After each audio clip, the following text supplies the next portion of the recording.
ang mga kwento ng pag-ibig, kwento ng buhay at kwento ng pag-asa dito sa Barangay Love Stories. Love Stories.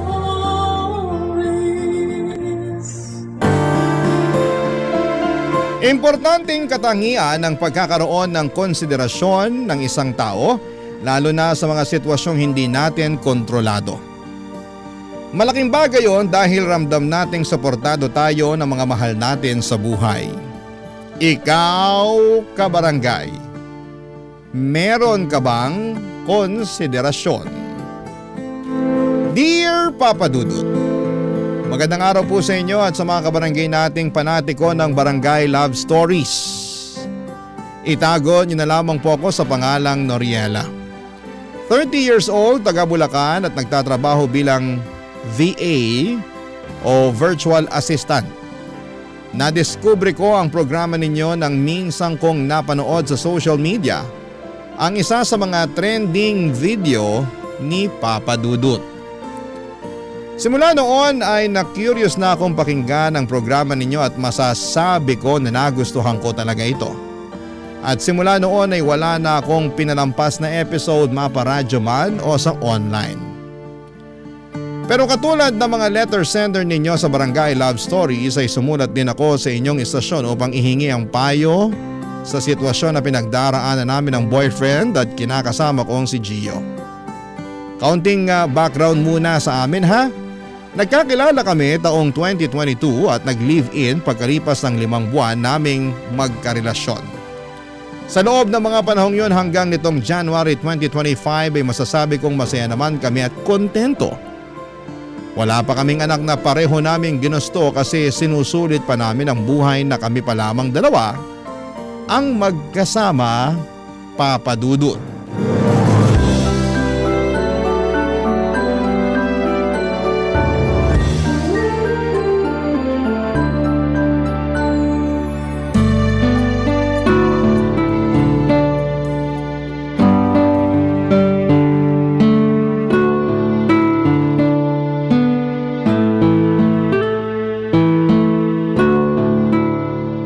Magkano nga ulit yung kuryente natin? Nasa 2,500 siya. 2,500 divided by 2 equals 1,250, tama? Oo, tama. Tapos yung water bill natin, 700. Ibig sabihin tag 350 tayo. Oo, gano'n na nga. Sige, teka. Kunin ko lang sa wallet ko yung pera. O ayan, 2,000 yan kaya dapat may sukli pa akong 400 pesos kasi 1,600 lahat. Kaso wala pa akong barya. Nako, paano yan? May paggagamitan ako dun sa sukli. Wala ka bang 600 lang? Ibibigay ko ba sa iyo yung 2,000 ko kung meron? Nagtatanong lang naman. Sinasagot lang din naman kita. Huwag mo sanang masamain. Hindi ko naman minamasama. Buti pa bibili na lang ako dyan sa convenience store sa malapit para mapalitan tong 1,000 mo. Ano naman bibilhin mo dun? Kahit ano lang. Hindi ba pwedeng magpapalit ka na lang tapos huwag ka nang bumili? Pwede naman siguro pero nakakahiya yun eh.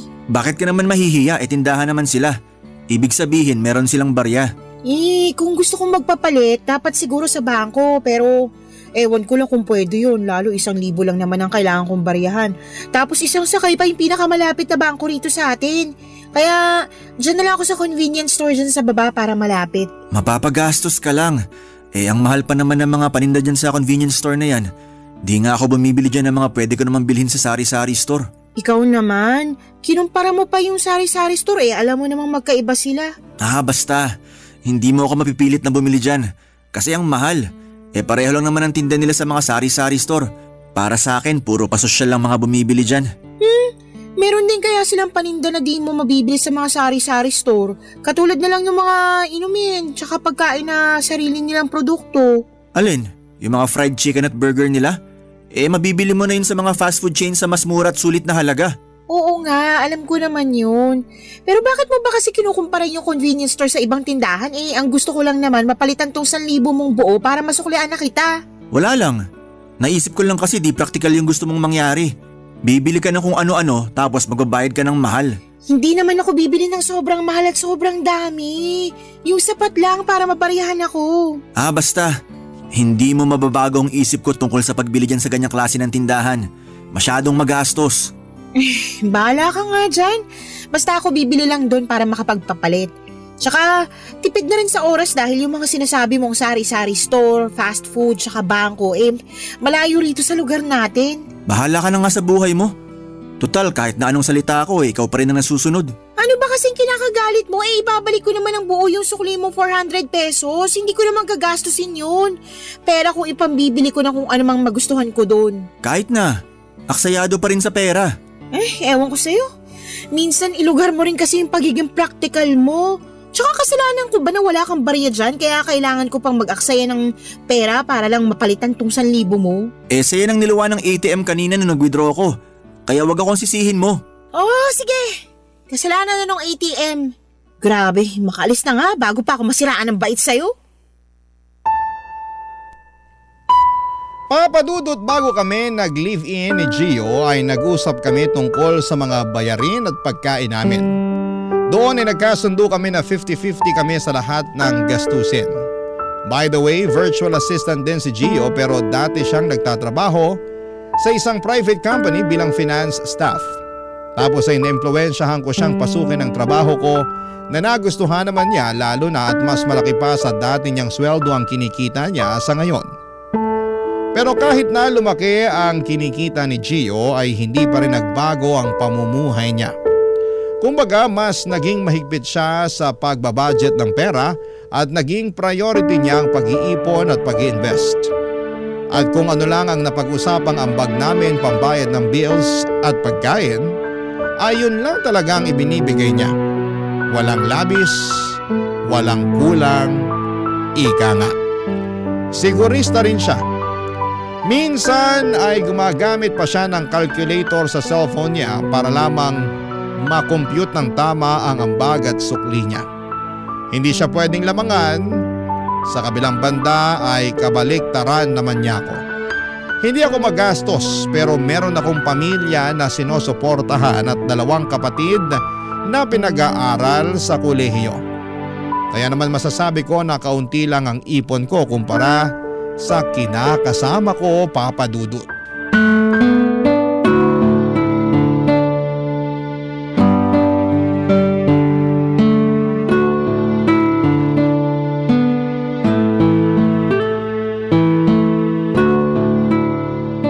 So ayun nga, binili sa akin ng Jowa Bells ko tong bracelet na to. Silver to ha, tunay kaya hindi makati sa balat. Ah, wow, ang ganda naman. Maganda talaga yan, saka may earrings din siyang binili sa akin. Set yan, may necklace rin kaso hindi ko na muna sinuot. Ha? Bakit? Sayang naman. Sa sunod ko na yun susuot, medyo nagmamadali na kasi ako kanina dahil late na ako sa usapan natin. Nakakahiya naman sa'yo kung masyado kitang paghintayin ng matagal, no? Sa bagay, kasi ikaw na talagang pagbabayarin ko nitong kinain natin pag sobrang late ka na ng dating. Ikaw naman, parang hindi naman tayo mag-BFF. May nag-text oh, basahin mo, baka importante. Ah, sige, sandali. Sino yan, mama mo? Chismosa lang. Miss ko na rin si tita. Miss ka na rin niya, pero... Ay, hindi si mama nag-text kundi ang magaling kong boyfriend. Aba, may diin sa magaling na boyfriend. Kilala kita eh. Usually, nanggigigil ka kay Gio pag sinasabi mong ganyan. Hindi yung gigil na natutuwa ka, kundi yung gigil na naiinis na para bang gusto mong lamukusin ang mukha niya. Medyo. Ano bang sabi sa text? Pinapaalala niya yung bayad ko sa binili niyang sabon sa akin last time. Di ko pa kasi nabibigay sa kanya eh, kailangan na raw niya. Ha? Magkano ba yun? 68 pesos lang naman. 68 pesos lang tapos parang hindi na siya makatulog dahil doon? Medyo. Kaya nga naiinis ako kasi kailangan pa akong i-text para lang doon. Nung nakaraan nagtalo kami. Kasi sinabihan niya akong magastos. Kasi gusto kong bumili sa convenience store para lang mabarihan yung 1,000 niya. Eh, may sukli kasi siyang 400 pesos. Dahil saktong 2,000 papel yung binigay niyang paambag sa kuryente tsaka tubig namin. Atat na atat kunin yung sukli kasi may paggagamitan daw siya. Nagkataon pa namang may period ako noon. Ay, sister, kahit na wala akong period, pero kung ako nasa posisyon mo, eh maiinis din talaga. Baka nga siya papaghanapin ko ng papalit para sakto yung maibayad niya. Ay nako, alam mo, may pagkaano rin yung boyfriend mo eh. Ano? Basta, Hindi ko mapangalanan, pero pansin ko talaga na sobrang kuripot niya. Like, OMG, kagaya niyang 68 pesos na sabon. Akala mo hindi ka niya girlfriend kung umasta eh. Pwede namang hindi niya na yung singilin sa'yo. Ayoko rin namang nagpapabili sa kanya, kaya nag-i-insist pa rin ako na bayaran. Oo nga, pero isa ka ring ano eh. Ano na naman? Gaga. Ha? Bakit naman ako naging gaga? Gaga ka naman talaga kasi. May ganyan kang attitude na ayaw mong nagpapabili. Oo, alam kong kumikita ka ng sarili mong pera, pero mag-boyfriend-girlfriend naman kayo para palagi maghati sa lahat ng bayarin at bibilhin. Hindi ba pwede na yung isa nakakalamang kahit kaunti? Pwede naman kasi ako ganun sa kanya. Ayaw kasi niya na ginagastos ang sarili niya, kaya ako na lang gumagastos para sa kanya. Tapos pagdating sa'yo, grabe makakwenta. Human calculator lang ang peg. Hindi naman siguro sa ganun. Ganun yun, in denial ka lang. Tingnan mo nga jowa ko, panay bili sa akin ng kung ano-ano, tapos hindi pa ako kinukwentahan. Di katulad ng jowa mong masyado. Ay, buti pa wag na natin pag-usapan si Gio kasi baka masira lang mood ko. Buti pa nga eh, baka di mapakalian sa utang mong 68 pesos sa kanya. Ay, pabayaan mo siya. Babayaran ko na lang pag-uwi, lalo wala namang laman yung e-wallet ko. Di naman siguro niya yung ikakamatay. Malay mo. Hoy! Eme lang, ikaw naman.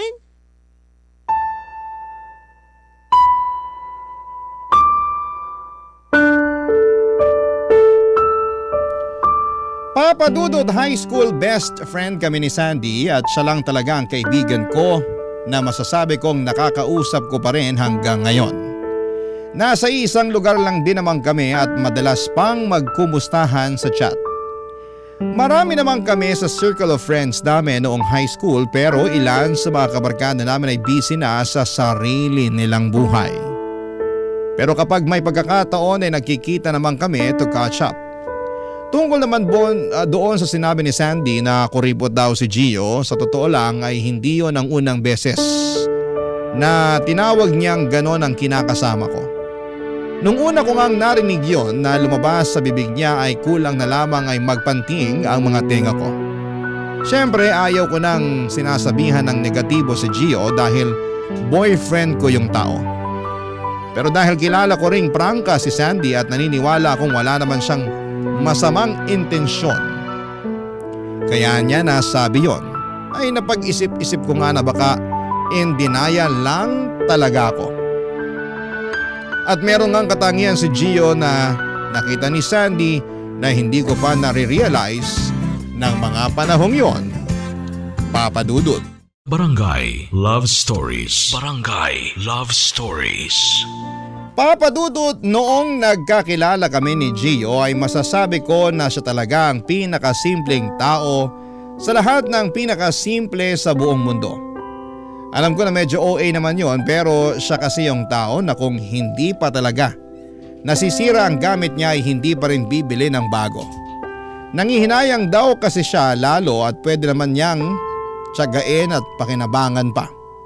Naalala ko nga noon na sobrang pudpod na talaga ng tsinelas niya. Yung bang tipong natutusok na ang mga paa nito sa bato kapag suot yon. Pero dahil hindi pa naman pigtas at butas ay ayaw niya talagang i-let go.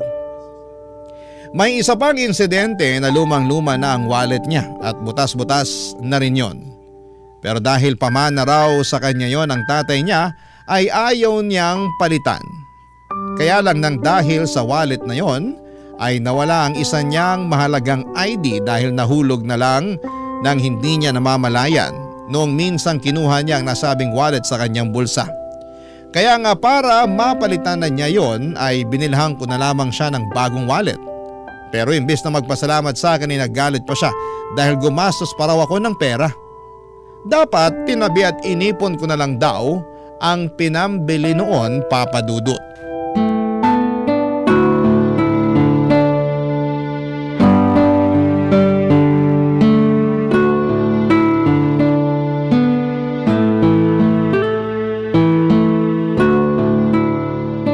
Ang sweet ng boyfriend ni Sandy, no? Biruin mo, hindi lang bracelet ang binili sa kanya. May earrings pa tsaka necklace.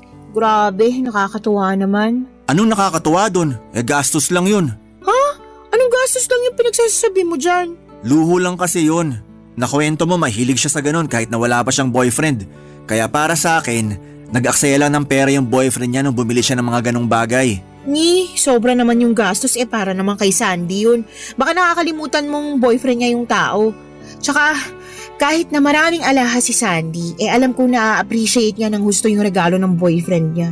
Kung inipon at ininvest na lang sana ng boyfriend niya yung pera na pinambili dun sa alahas, at least darating ang panahon na pwede pa yun lumaki. Gets ko naman yung point mo at gustong mangyari, pero ako ba nagigets mo? Sa tingin ko kasi hindi Lahat na lang para sa'yo gastos. No wonder hindi mo ako mabilhan ng kahit man lang bulaklak na plastic tuwing may okasyon kasi para sa'yo gastos lang yun. Bakit naman napunta sa atin ang usapan? Wala lang, naisip ko lang. Ayusin mo nga yung pag-iisip mo. Kung ano-ano na lang pumapasok sa utak mo na walang kakwenta-kwentang bagay. Sinisi mo pa ako na di kita mabilhan ng bulaklak. Akala ko ba hindi ka mahilig dun kasi nabubulok lang din naman. Sabi mo pa nga hindi yun practical. Oo nga, pero nagbago ng isip ko. Gusto ko na ng bulaklak. Sa lagay, bawal na magbago ang isip? Hindi naman sa bawal, pero sana maisip mo na luho lang yun. Buti sana kung makakain mo yung mga bulaklak na yun pag nalanta. Hindi naman, di ba? Hindi kaya luho yun. Tsaka ako naman pagbibigyan mo na girlfriend mo, no? Yung ibang tao bumibili ng bulaklak para ialay sa mga namayapa nilang mahal sa buhay. Pero ako, buhay na buhay pero hindi mo malang mabilan at mabigyan ng bulaklak. Kung gusto mo ng bulaklak, bakit di ikaw ang bumili para sa sarili mo? Siyempre, iba pa rin kapag sa'yo galing. Hindi nga practical yun. Buti pa pagkain na lang bibilin ko para sa'yo. At least nabusog ka pa dun. Ayoko ng pagkain, gusto ko bulaklak. Ay nako, kasalanan talaga yan ng kaibigan mong si Sandy Bakit naman? Paano niya naging kasalanan? Kasi kasasama mo sa kanya at kakarinig ng mga kwento tukol sa boyfriend niya maaksaya sa pera, naiisip mo na tama na dapat gastusan ng lalaki ang isang babae para sa mga luho at di praktikal na bagay. Kagaya niya na di ka naman mahilig sa bulaklak, tapos biglang gusto mo na magpabili ng bulaklak. Ewan ko sa'yo, gastos mo. Hindi naman ako nagpapabili sa'yo araw-araw Tsaka kahit di yung mamahaling bulaklak ang bilin mo, ayos na sa akin. Ganun kayo mga babae, di ba? Mahilig kayong magkumpara ng nararamdaman sa inyo ng isang tao nang nakabase sa halaga ng mga bagay na binibigay nila. Aminin mo na, ganun ka rin Grabe ka naman magsalita. Bakit nagagalit ka? Paano hindi ako magagalit? Nakakabwisit ka na. Kung ano-anong sinasabi mo dyan na hindi naman totoo. Hinuhusgahan mo na ako agad, wala ka pa nga binibigay sa akin. Puro ka nalang gastos, puro ka nalang luho na akala mo ikakalugi mo kapag binilan mo ako ng kapirasong bulaklak. Tsaka, hindi lang naman bulaklak yun Maraming bagay pa na akala mo lalamangan kita pag hindi ko na ibalik sa'yo yung saktong sukli mo o bayad ko. Kainis ka. Tapos lakas pa ng loob mo ikumpara ang sarili mo sa boyfriend ni Sandy. Kung tutuusin, mas maayos pa nga yun kasi hindi niya kinukuriputan yung girlfriend niya. Papadudot nasaktan ng loob ko sa mga sinabi ni Gio sa kaibigan ko at kung paano siya tratuhin ng boyfriend niya. Para sa akin ay hindi niya naintindihan ang punto ko ng mga panahong yon. At pinagpipilitan pa rin niya na masyado lang silang maluho. Pero bago ang lahat ay gusto ko lang pong linawin sa mga kabarangay na hindi ko sinasabing masama ang mag-ipon ng pera at maging praktikal sa paggastos sa mga bagay-bagay. Siyempre sa ekonomiya nating ito ay mahalaga talaga na may savings tayo para meron din tayong madudukot sa panahon ng pangangailangan. Kaso, nang dahil sa pag-uusap namin yon ni Gio, ay narealize ko na tama nga si Sandy. Hindi lang basta matipid si Gio kundi kuripot talaga siya. Makwenta rin siyang tao at hindi pumapayag na lumalamang kahit sentimo ang inaambag niya sa mga bayarin namin. Tapos ay never pa niya akong binilhan ng regalo tuwing may okasyon. Basta binabati niya lamang ako at kontento na ako doon. Ang mali ko lang rito akala ko ay hindi na ako maghahangad na tratuhin niya ng mas maayos. Pero matapos kong makita na yung ibang babae nga ay nagagawang i-spoil na mga partner nila pagdating sa mga material na bagay, ay doon ako napatanong sa sarili ko kung deserve ko ba ang turing sa akin ng kinakasama ko. Buti na lamang at nandyan si Sandy na handang makinig sa mga hinaing ko sa buhay, Papa Dudut.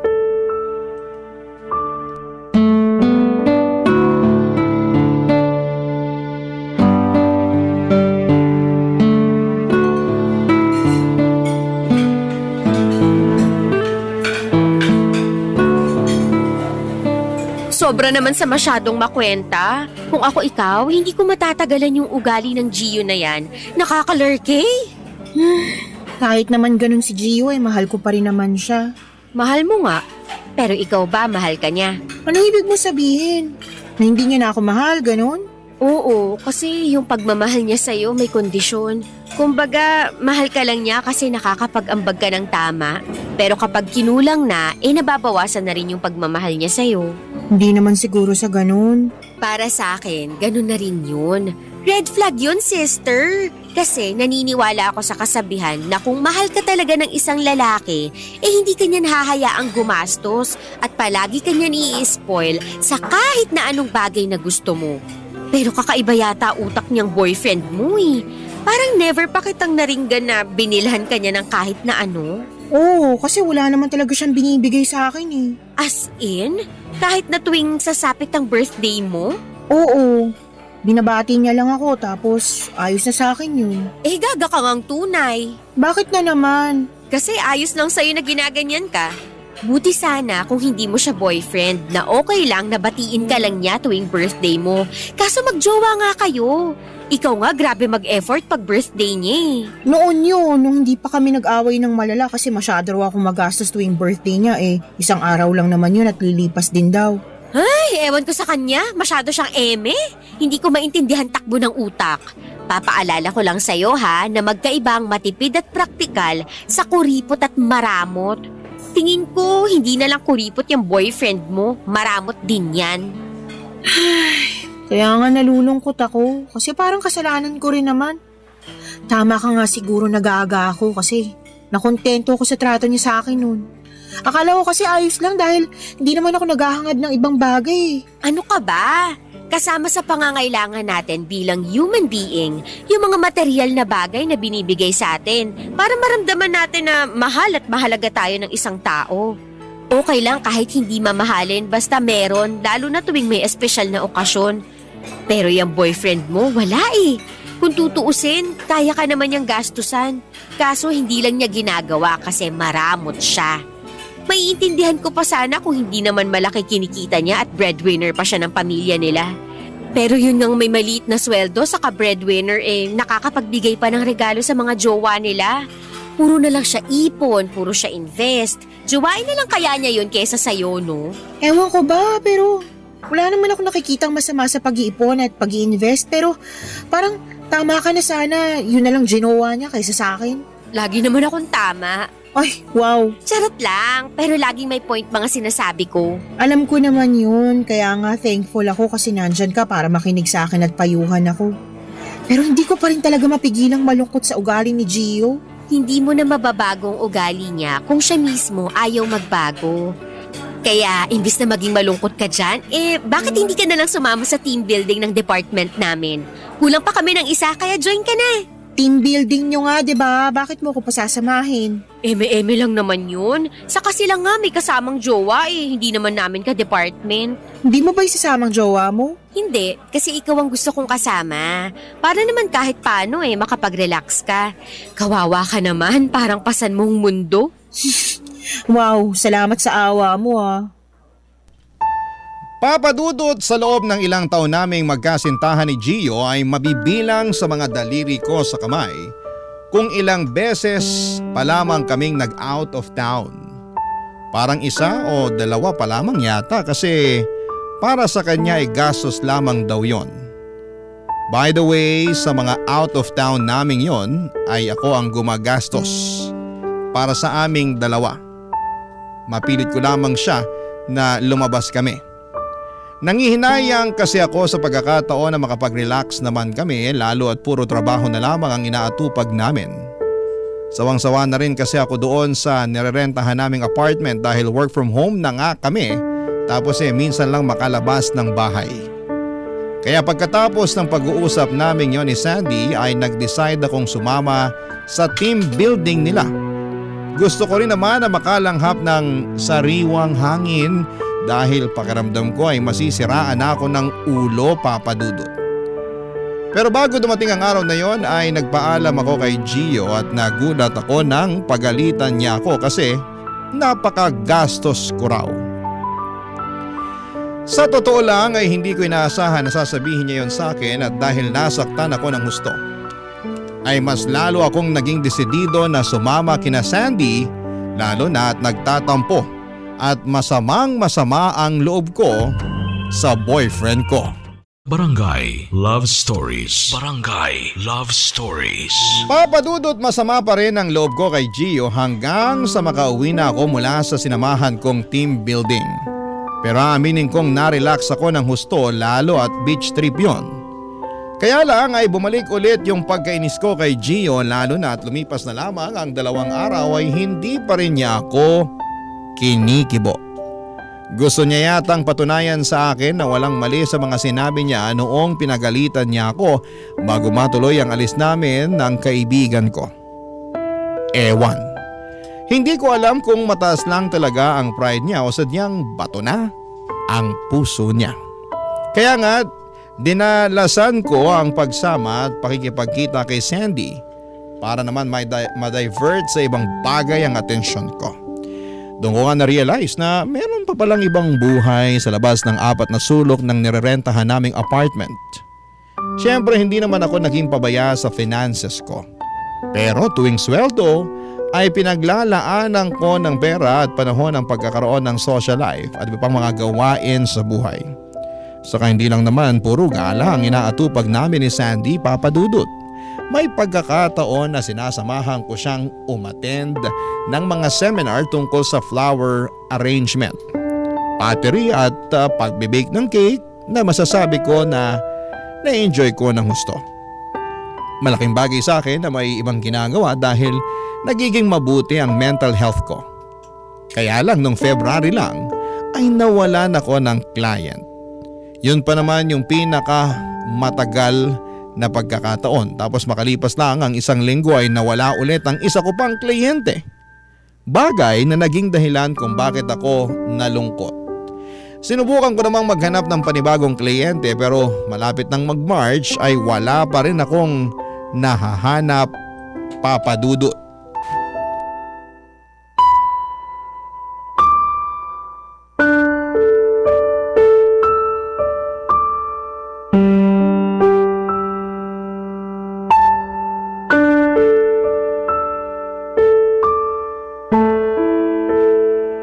Nakakainis naman. Hanggang ngayon wala pa rin ako nakukuhang kliyente. Paano na to?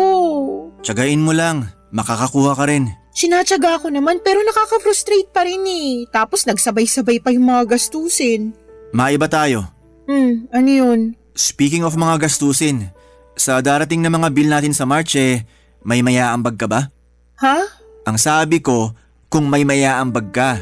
Kasi alam mo naman na hati tayo sa mga bayarin natin sa bill, di ba? Pati na rin sa grocery na malapit na ring maubos. Oo nga, kaya lang baka hindi mo na ako makapagbigay. Bakit naman? Kasi said na ako. Wala pa akong trabaho ngayon tapos alam mo namang gumastos din ako ng malaki dun sa operasyon ng tatay ko. Kaya nga nasabi ko na nagsabay-sabay pa yung mga gastusin ko sa pagkawalan ko ng trabaho. Paano yan? Alangan ako lang sumagot ng parte mo sa ambagan natin. E di parang ang unfair naman nun sa akin. Anong unfair? Girlfriend mo naman ako. Magiging unfair lang yun kung magka-roommate lang tayo. O ngayon ginagamit mo pa yung relasyon natin. Hindi ko ginagamit ang relasyon natin pero wala ka na ba talagang konsiderasyon? Kasi kung meron mauuna mong maisip na tulungan muna ako, na alalayan muna ako lalo na ngayong gipit pa ako sa pera. Kaya ka lang naman gipit sa pera kasi masyado kang magastos. Anong sinabi mo? Ang sabi ko masyado kang magastos kaya ka gipit. Sabihin mong hindi, bago ka mawalan ng mga kliyente, panaisama ka dun sa kaibigan mong isa ring magastos. Puro kayo gala, puro kayo kain sa labas, puro kayo gastos. O ngayon, anong nangyari? Nganga ka na lang dyan kasi wala ka na mahuhugot sa oras ng pangangailangan.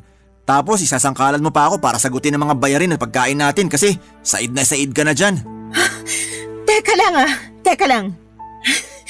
Pwede bang pumreno ka muna kasi nakakasakit ka na eh. Sobra naman yata yung mga pinagsasabi mo kasi una sa lahat, alam ko bang mawawalan ako ng kliyente? Pangalawa, para sabihin ko sa'yo, may ipon ako. Pero nasaid lang naman dahil naoperahan ng tatay ko. Malaki rin kaya ginastos ko dun, baka akala mo katiting lang ha? Pangatlo, grabe ka naman sa pagsasabi na masyado kaming magastos si Sandy. Buti pa nga yung kaibigan kong yun, nililibre ko pag lumalabas kami. Pero ikaw na naturingan pa man ding boyfriend ko, hindi ako ginagastusan. Totoo ngang sinabi ni Sandy na hindi ka lang kuripot, maramot ka pa't mapanumbat. Para sabihin ko sa'yo… Ano? Sasabihin mo na naman na practical ka, na matipid ka lang talaga, na ayaw mo gumastos sa ibang bagay na hindi naman mahalaga? Kung yan lang ang sasabihin mo, pwede mong manahimik ka na lang kasi paulit-ulit ka na eh. Gets ko naman pinupunto mo, pero sana ilugar mo yung pagiging matipid at practical mo. Akala mo ba madali sa akin na mawalan ng trabaho tapos maririnig ko pa sa'yo na unfair ako kung hindi ako makakapagbigay ng ambag ko para lang sa mga bayarin at pagkain natin? Sobra ka na, Gio! Sobra ka na sa pagiging maramot mo! Ako pa talaga maramot at walang konsiderasyon dito? Totoo naman eh! Ngayon nakikita ko ng tunay mong kulay. Huwag kang mag-alala kasi mangungutang muna ako kay Sandy para hindi naman unfair sa'yo. Hiyang-hiya naman ako sa'yo.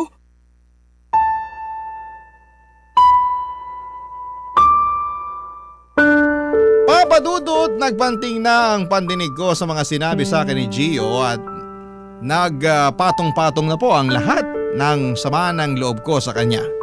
Hindi ko akalain na pagsasalitaan niya ako ng ganon, lalo na at alam naman niyang may pinagdaraanan ako. At nagkataon pa talaga na sumabay ang pamilya ko noong nangangailangan sila ng perang pampaopera ni tatay matapos nitong maaksidente. Lahat yun ay nangyari bago ako nawala ng kliyente at hindi lang maliit na pera ang nilabas ko rito upang mapagamot ang tatay ko. Kaya nga grabe ang hinanakit ko kay Gio dahil hindi niya ako magawang suportahan ng mga panahong yon.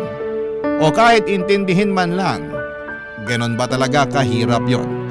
Naisip ko na baka dahil hindi kami kasal kaya wala akong karapatan na mag-demand sa kanya. Pero partner niya ako at parang hindi naman yata makatarungan na tratuhin niya ako ng ganon. Kaya nga hindi ko na rin po nakontrol ang emosyon ko at nakapagsalita na ako ng hindi maganda sa kanya bilang ganti sa mga masasakit na sinabi niya sa akin. Lahat ng yon ay kinuwento ko sa BFF kong si Sandy noong magkita kami, Papa Dudut.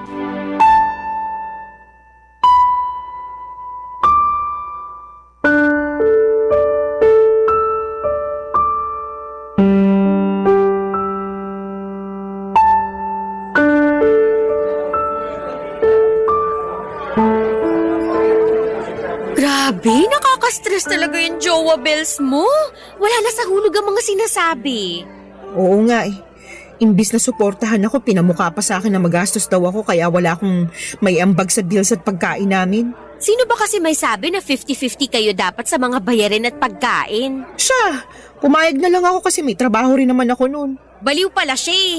Parang hindi jowa trato niya sa'yo, parang roommate lang. Kasi kahit sinong matinong lalaki, hindi papayag na gumastos ng mas malaki sa pwede niyang i-provide ang girlfriend niya. Yung kakilala ko nga, pareho rin sila nagtatrabaho ng asawa niya. Pero ni sentimong butas, hindi siya naglalabas dahil sagot lahat ng mister niya. Naisip ko na baka dahil hindi pa kami mag-asawa kaya ganun lang niya ako tratuhin. Kasi, 'di ba, mag-asawa lang naman yung may karapatan sa pera at ari-arian ng bawat isa. Ay, hindi rin. Huwag mong bigyan ng katwiran ng pagiging maramot ng boyfriend mo. Saka ganyan na nga ugali niya ngayong di pa kayo kasal. What more na lang kung mag-asawa na kayo, di ba? Wala siyang provider's mindset.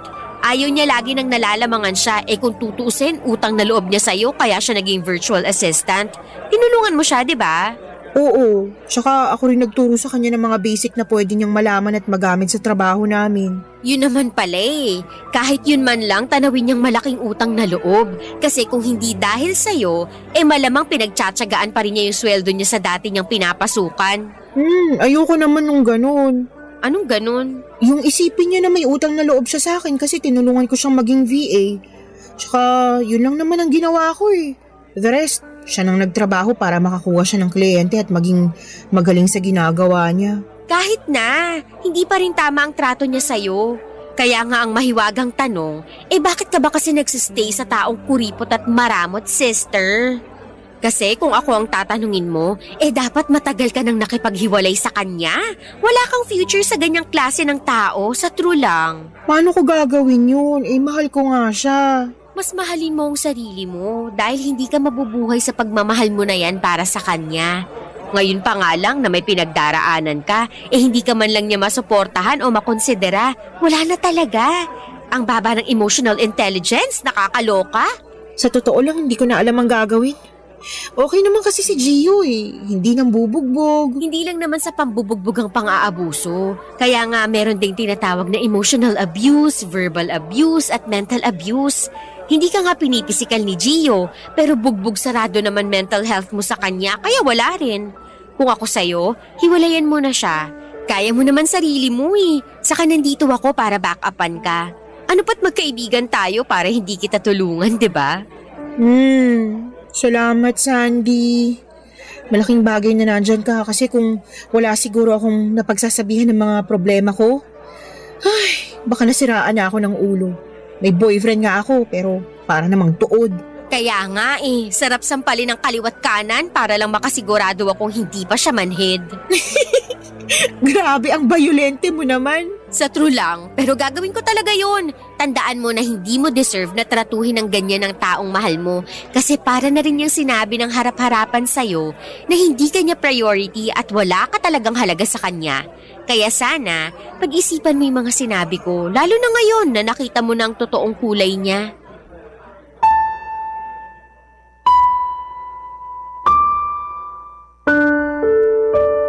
Papadudot, malaking bagay sa akin ang payo at pakikinig ni Sandy upang hindi ko maramdaman na mag-isa lamang ako sa pagharap ko sa mga pagsubok sa buhay. At yung bagay na hindi nagawa sa akin ni Gio. Pagka-uwi ko noon sa apartment namin ay nag-sorry siya sa akin at sinabi niyang siya na raw ang sasagot sa mga paparating naming bayarin sa March. Pero alam ko at ramdam ko na napipilitan lamang siya. Kaya naman hindi ko mapigilang malungkot dahil mukhang wala na talagang pag-asa na magbago siya. Alam ko naman na makakabangon ako at mababawi ko ang perang nawala sa akin dahil masipag at masikap naman akong tao. Pero hindi ko lubos akalain na nang dahil sa pangyayaring ito ay nakita ko na ang tunay na kulay ng boyfriend ko. At kaya ako nalulungkot ng husto dahil siya pa naman ang lalaking gusto kong makasama hanggang sa pagtanda namin. Kaso parang alanganin ako. Kaya sana'y matulungan ako ng mga kabarangay natin kung ano nga ba ang pwede kong gawin kung sila ang nasa posisyon ko. Maraming salamat po, Papa Dudut, sakaling mapili po ninyong i-ere ang sulat ko.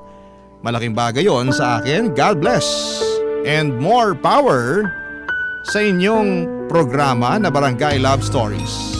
Number 1 kayo sa aking puso. Ang inyong forever, kapuso at kabarangay, Noriela. Barangay Love Stories. Barangay Love Stories. Nalilito pa rin sa life ang ating kabarangay. Ano kaya ang maipapayo mo sa kanya?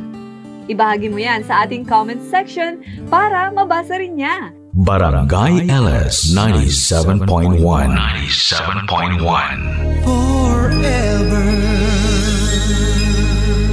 Number 1.